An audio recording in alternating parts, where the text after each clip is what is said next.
روشنی کا محتاج. ہوا انسان کی محتاج نہیں، انسان ہوا کا محتاج. پانی انسان کا محتاج نہیں، انسان پانی کا محتاج.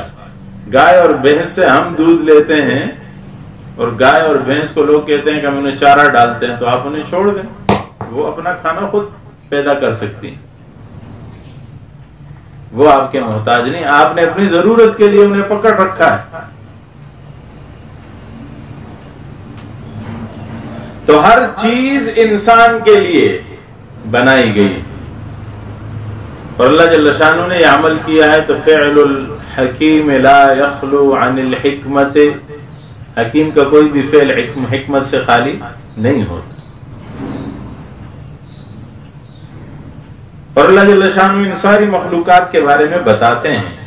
زمین ہے، معدنیات ہے، نباتات ہیں، حیوانات ہیں، جمادات ہیں، آگ ہے، ہوا ہے، سمندر ہے، سورج کی گرمی ہے، روشنی ہے، ستاروں کی چمک ہے، پھولوں کی مہک ہے، سبزوں کی لہک ہے.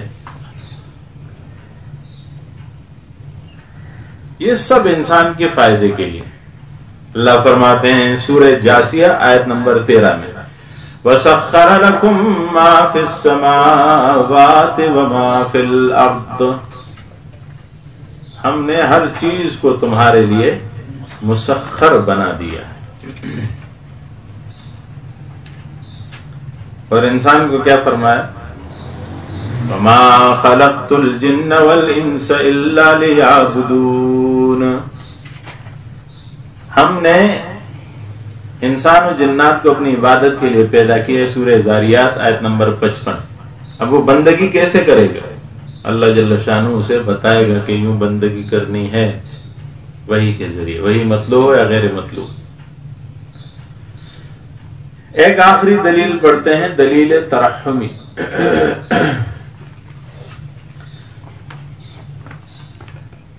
رحمت و شفقت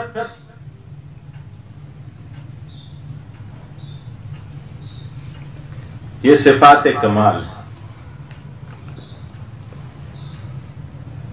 اگر کسی میں رحمت نہیں ہے تو اس میں نقص، کمی ہے.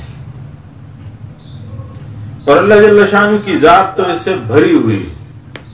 ہم نے پڑھا بسم اللہ الرحمن الرحیم میں اللہ نے 2 رحمتوں کا ذکر کیا.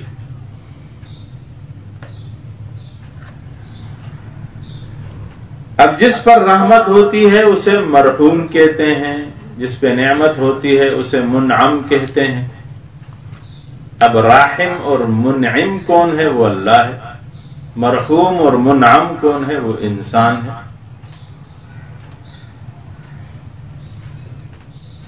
اور رحمت اور نعمت وہ تمام مخلوقات، اوپر ہو یا نیچے، یہ ان کا نام ہے جو اللہ جل شانہ کی طرف سے انسان پر نعمت کی گئی، رحمت کی گئی. اسی کو ذکر کیا سورہ ابراہیم آیت نمبر 23 میں، وَإِن تَعُدُّوا نِعْمَةَ اللَّهِ لَا تُحْصُوهَا إِنَّ الْإِنسَانَ لَظَلُومٌ كَفَّارٌ. تو اب دیکھنا یہ ہے کہ اللہ کی رحمت کا یہ حال ہے.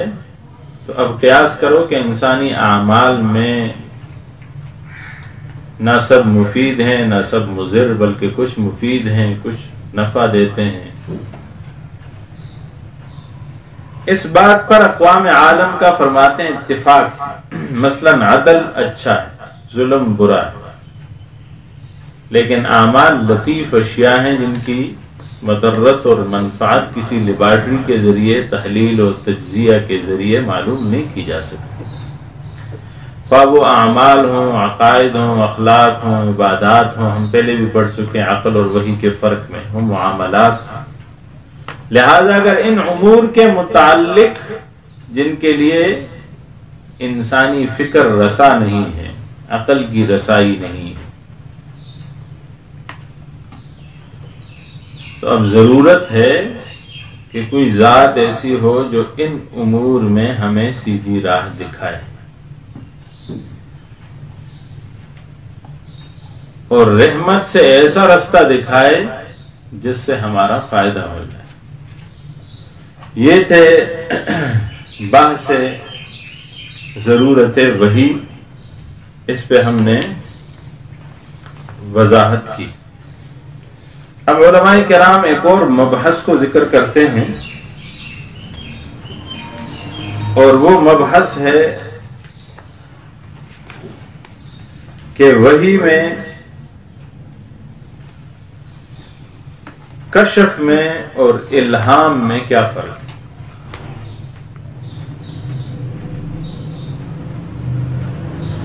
وحی انبیاء کے ساتھ خاص ہے، وحی غیر نبی کو نہیں ہوتی۔ لغتاً جو ہم نے ذکر کیا اس کا تذکرہ آگے تفصیل میں آئے گا۔ وَأَوْحَى رَبُّكَ إِلَى النَّحْلِ إِذْ أَوْحَيْتُ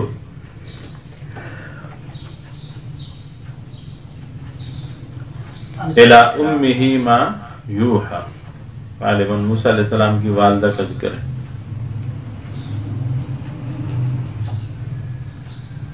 کشف اور الہام جو ہے یہ انبیاء اور رسل کے علاوہ ہوتا ہے۔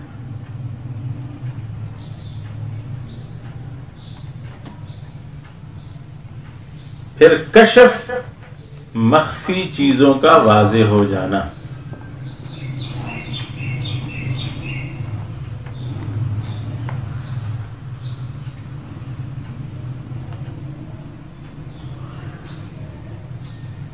اور کشف کے لیے ولی اللہ ہونا شرط ہے، ویسے ہی کشف نہیں ہو جاتا۔